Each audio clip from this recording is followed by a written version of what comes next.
Though I always kept a few hognose snakes to breed because they were so readily available to me, they were part of my experience as a snake breeder. They weren't my passion yet.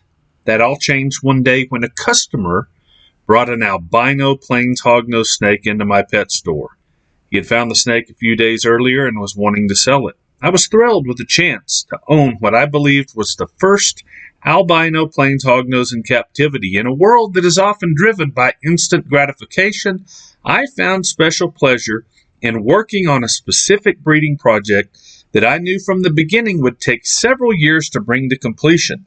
It was almost 4 years later that I produced the first captive bred albino plains hognose. A few years after I had acquired my albino hognose snake, I got my next big break.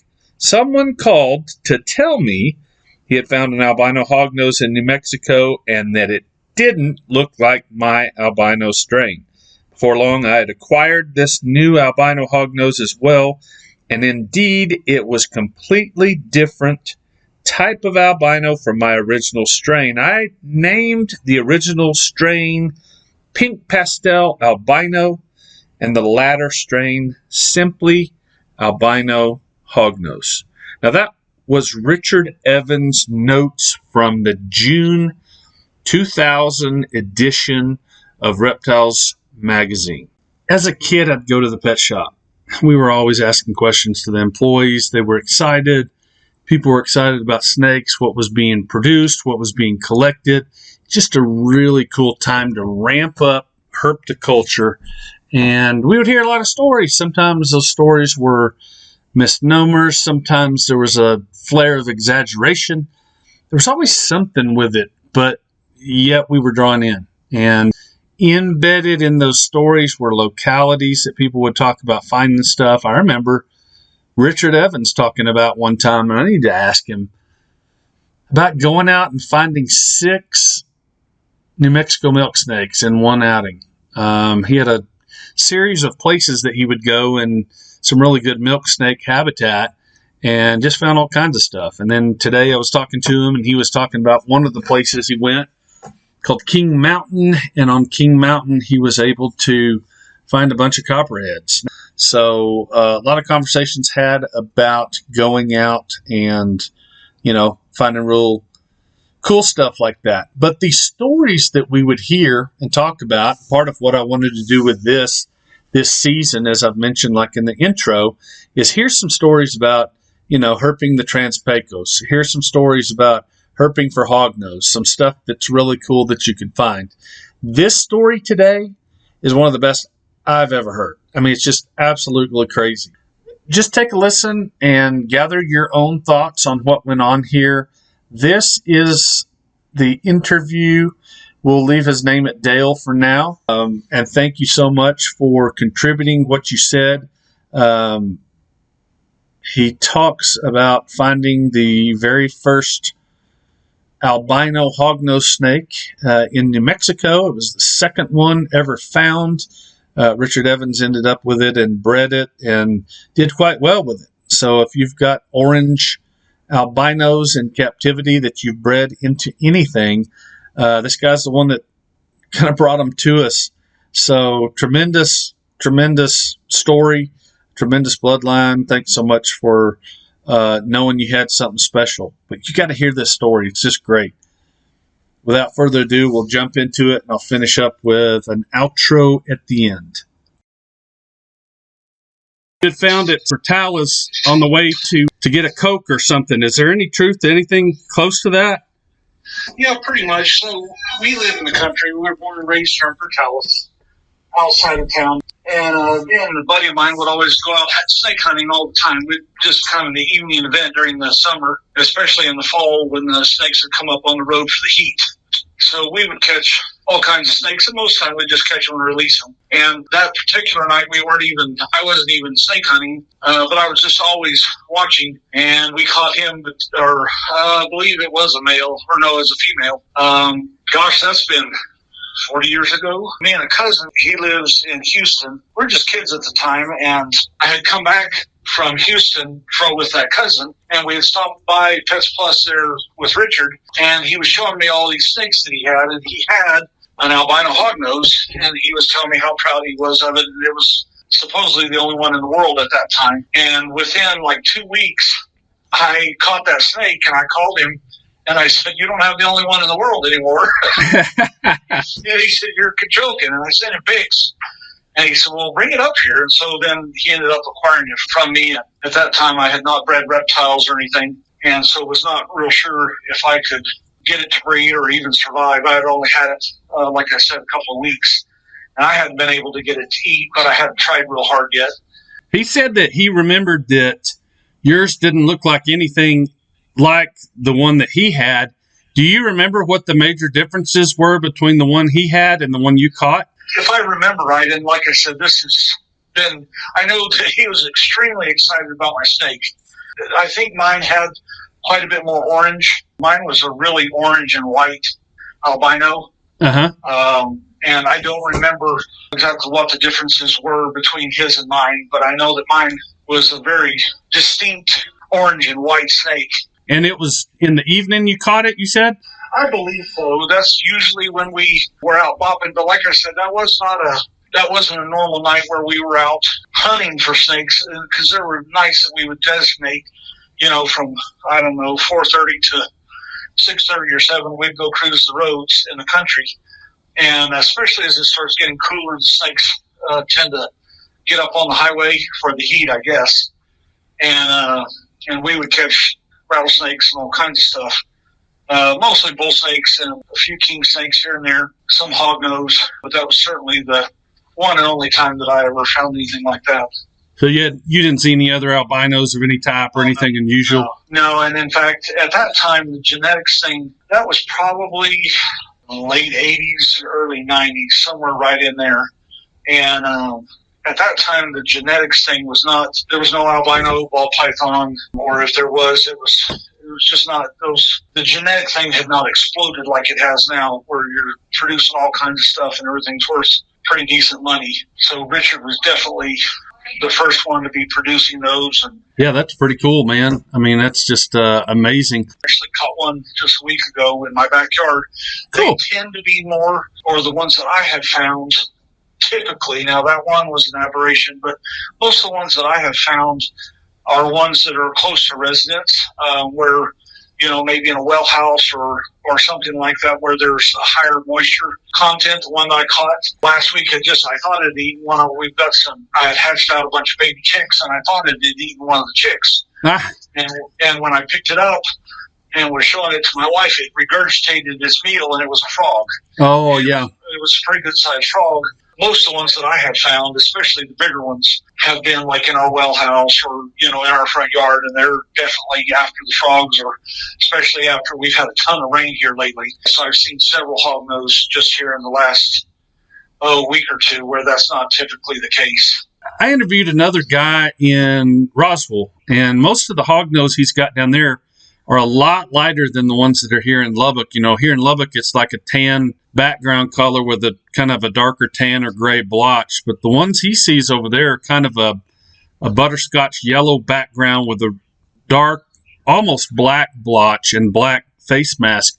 In Portales area, what do you kind of see that's pretty typical? More of the lighter ones with more of a higher contrast. Okay. Seemingly like, and that may be part of the reason that Richard's and my albinos were different.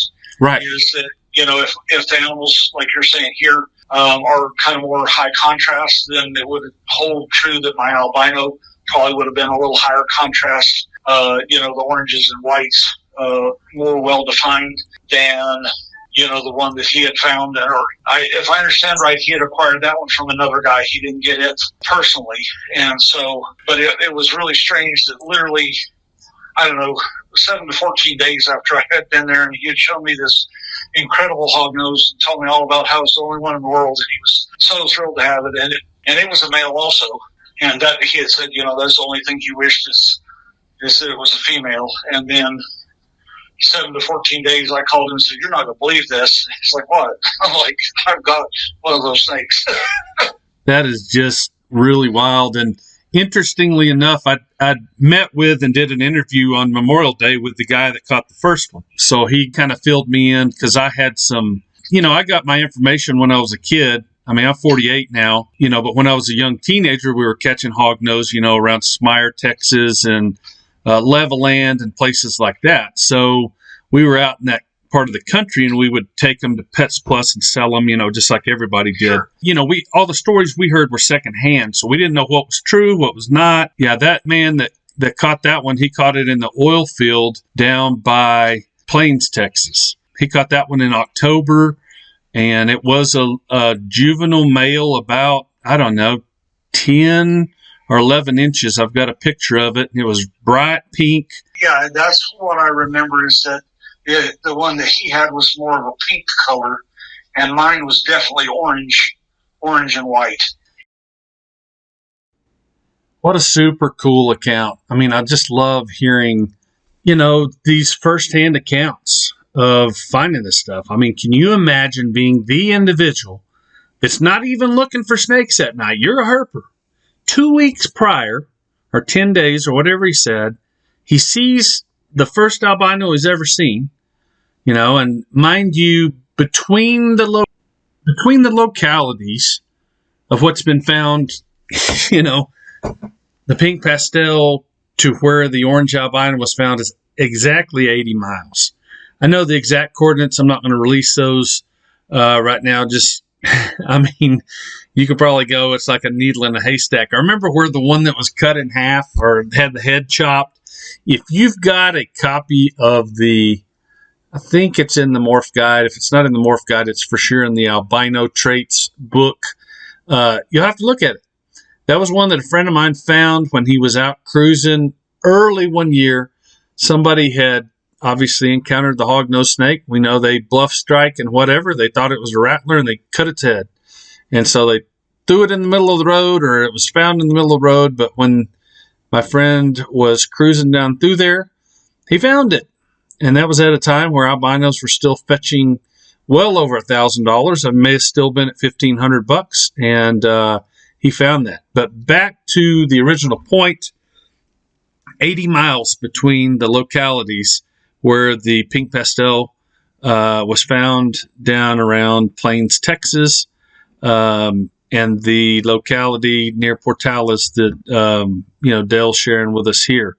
In between there, pretty much smack dab in between, is where the chopped head one was found, but that one was very unusual.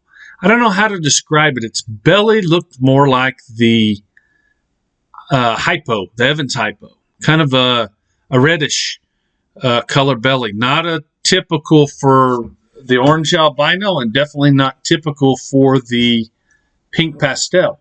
So a different look. Now up top, it looked like an orange albino, but it had a lot of green on the head mask and along the blotches, and then it had like a little thin red line on a lot of that. So probably more closely akin to an orange albino, but you're still looking, a good,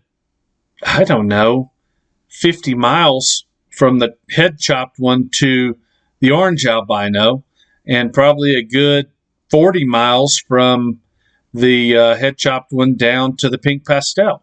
So it's just an amazing thing to think about. They're out cruising, not looking for snakes. 2 weeks prior, they saw their first one, and then they had the rare opportunity to bring it back. And, he ended up, I don't know if he talks about it in there or not, because I had to edit some of that out, but he ended up doing a good trade with Richard Evans. The other collector I talked to didn't do a long interview with him, just a short clip to verify, because I was questioned about the location where it was actually found. So I did ask him, was it found near this specific town? And he verified what it looked like. He verified that part of it. We were always told it was a little kid that found it, but that was not correct. It was an oil field worker, and I've met him. He's retired. Cool guy. I may have talked about it on other podcasts. He was busy working on his, I guess it was like a 56 Bel Air, I think he's got. So, but yeah, he remembered the account. He talked about finding it in the afternoon, And I may play that little clip on one of these here just so you can hear that too. It's just him kind of getting refreshed on the exact locality, because I was told exactly where it was found, and I wanted to hear it straight from him. And he verified, yes, it was 6 miles from where you thought it was. 6 miles is close enough to me. But we'll wrap up here. I think this has just been a really cool one. It's one of those stories that I wish I had heard 25 years ago, straight from Dale. So, Dale, thanks so much, man. Just cool to hear. I'm sure, you'd think the same thing. Some of you listeners, you like me and just dream about this stuff. It's just the stuff dreams are made out of. Catch you guys on the flip side.